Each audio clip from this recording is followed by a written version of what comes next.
क्रांति आ जाएगा ना तो शांति नहीं होगा। कहाँ से शांति होगा कि कोचा कोचा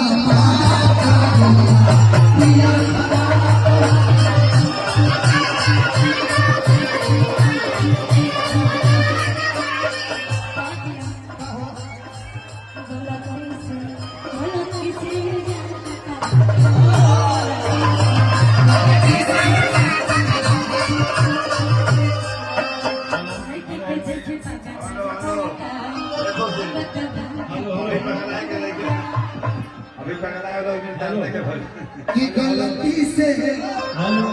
कि तारा के इसको मारते देखे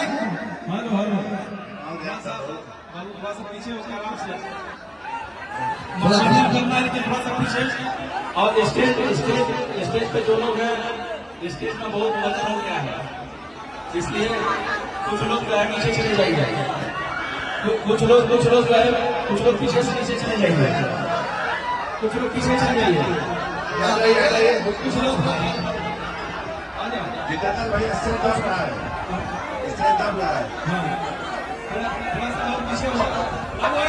मंच खाली कर दीजिए जो भी है।